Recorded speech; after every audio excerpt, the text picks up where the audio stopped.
All these stories, incidences, names, and figures mentioned in the podcast are sourced from the information available in the public domain. We don't claim the authenticity of any of them. Listener discretion is advised. Thank you and enjoy the podcast. दो भाइयों की लड़ाई की कहानी तो आपने जरूर सुनी होगी। हमारी हिंदी फिल्म इंडस्ट्री में तो दो भाइयों की लड़ाई के ऊपर कई फिल्में बनी है, विद दीवार as one of the most recalled names.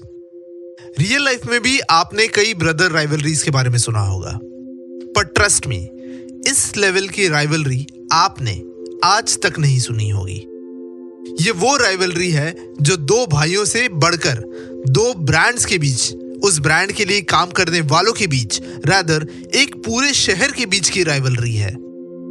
आज ब्रांड टेल्स में मैं लेकर आया हूं एक ऐसी ही अनोखी राइवलरी जिसे सुनकर, जिसकी इंटेंसिटी सुनकर आप दंग रह जाओगे। This is Atiq and this is Radio City brand tales.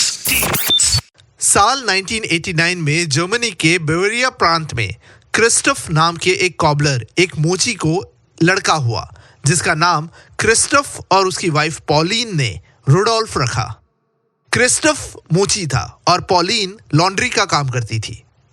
2 साल बाद रुडोल्फ को भाई हुआ जिसका नाम रखा गया एडोल्फ। क्रिस्टफ का परिवार यानी क्रिस्टफ की वाइफ पॉलिन और दोनों बच्चे रुडोल्फ और एडोल्फ एक लोअर क्लास से बिलोंग करते थे। दे वर नॉट वेरी वेल्दी। बचपन से ही रुडोल्फ और एडोल्फ अपने फादर के शू मेकिंग बिजनेस में जुड़ गए। पर इन दोनों भाइयों में एक फर्क था। जहां एडोल्फ को शू मेकिंग में बहुत ही इंटरेस्ट था, रुडोल्फ को शू मेकिंग के बिजनेस में रिलेटिवली ज्यादा इंटरेस्ट था। साल 1914 ये वो साल था जिसने दुनिया का नक्शा बदल दिया। साल 1914 में शुरू हुआ पहला विश्व युद्ध। इस फर्स्ट वर्ल्ड वॉर में जर्मनी घुस चुका था। बड़े होने के कारण रुडोल्फ को वॉर में भेजा गया। इधर एडोल्फ ने अपने खुद का एक शू कंपनी शुरू किया। एडोल्फ पहले से ही शू बनाने के लिए पैशनेट था और हमेशा सोचता था कि क्यों ना ऐसे शूज बनाए जाए जो स्पोर्ट्स एथलीट्स के खेल को एनहांस करे। वर्ल्ड वॉर के खत्म होने पर बड़ा भाई रुडोल्फ वापस आ गया और दोनों भाइयों ने मिलकर the Dassler brothers shoe company खोली। The idea was to stick to manufacturing only sports shoes.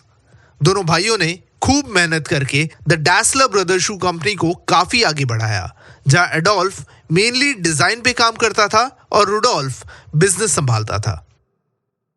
1936 में बर्लिन ओलंपिक्स हुए। एडोल्फ और रुडोल्फ ने जेसी ओवेंस नाम के एक अमेरिकन स्प्रिंटर, एक अमेरिकन रनर को अप्रोच किया और उसे ये कन्विंस किया कि वो उनके द्वारा बनाए शूज को पहनकर ओलंपिक्स में पार्टिसिपेट करे।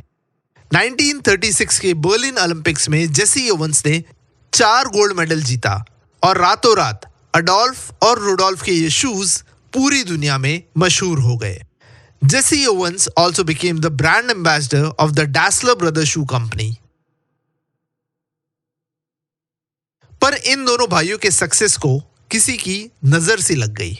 दोनों भाइयों में इंटरनल कॉन्फ्लिक्ट्स होने लगे और धीरे धीरे ये झगड़े बढ़ने लगे। आज तक इन झगड़ों का कोई ऑफिशियल रीजन नहीं दिया गया है, पर एक थियरी कहती है कि political tension was one of the major reason for the split. Rudolf ने जर्मन आर्मी के साथ वर्ल्ड वॉर में हिस्सा लिया था, जिस वजह से वो नाजी पार्टी से काफी करीब हो गया था, जो रुडोल्फ को पसंद नहीं आया और ये दोनों के अलग होने का कारण बना।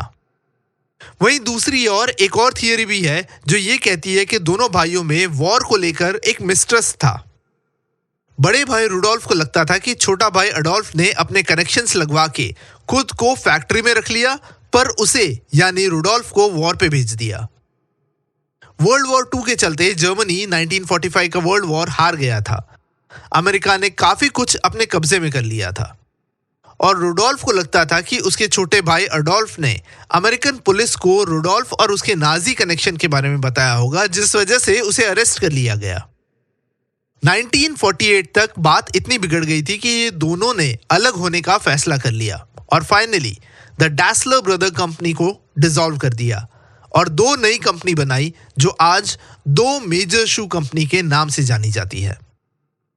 अडोल्फ डैसलर ने अडोल्फ नाम से ADI लिया और डैसलर से DAS लिया और कंपनी बनी एडिडास। वहीं दूसरी ओर रुडोल्फ ने अपना नाम रुडोल्फ से RU लिया और सरनेम डैसलर से DA लिया और कंपनी खोली जिसका नाम रूडा, जो बाद में चलकर पूमा बन गई। पर यह राइवलरी सिर्फ दो भाइयों तक सीमित नहीं रही और ना ही सीमित रही उन दोनों की वाइफ्स तक, और ना ही ये राइवलरी सीमित रही इन दोनों कंपनीज के एम्प्लॉयज के बीच में।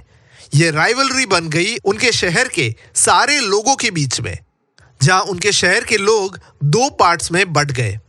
दोनों कंपनियों के एम्प्लॉयज एक दूसरे के कट्टर दुश्मन बन गए, जहां कोई भी एक दूसरे से बात नहीं करता था, एक दूसरे के घर आता जाता नहीं था। यहां तक कि एडिडास का कोई एम्प्लॉय पूमा के किसी एम्प्लॉय की फैमिली से शादी तक नहीं करने की सोचता था, एंड वाइस वर्सा। इस शहर के पब्स, ग्रोसरी स्टोर्स और भी कई स्टोर्स बढ़ गए थे, या तो एडिडास लॉयल या तो पूमा लॉयल। पर भले ही ये दोनों ब्रांड्स एक दूसरे के राइवल थे, दोनों ब्रांड्स धीरे धीरे ग्रो होके आज मल्टीनेशनल ब्रांड बन गए। साल 1974 में पूमा का owner Rudolf passed away, and after 4 years, that is 1978 में एडिडास के ओनर एडोल्फ। एंड तक दोनों के बीच सुलह नहीं हुई, बोथ डाइड एज राइवल्स। साल 2009 में दोनों कंपनीज एडिडास और पूमा अपनी दुश्मनी को भुलाने के लिए एक फ्रेंडली फुटबॉल मैच के लिए साथ आए। उस दिन दोनों एडिडास और पूमा के बीच की कड़वाहट कम तो जरूर हुई, पर आज भी दोनों कंपनीज पॉजिटिवली राइवल्स तो है ही। तो ये था ब्रांड टेल, दो ऐसे ब्रांड्स के बीच में जिसकी शुरुआत हुई थी एक ही घर के एक ही छत से। आगे भी मैं ऐसे इंटरेस्टिंग ब्रांड टेल्स लेकर आऊंगा। This is Atiq and you were listening to Radio City. Brand Tales.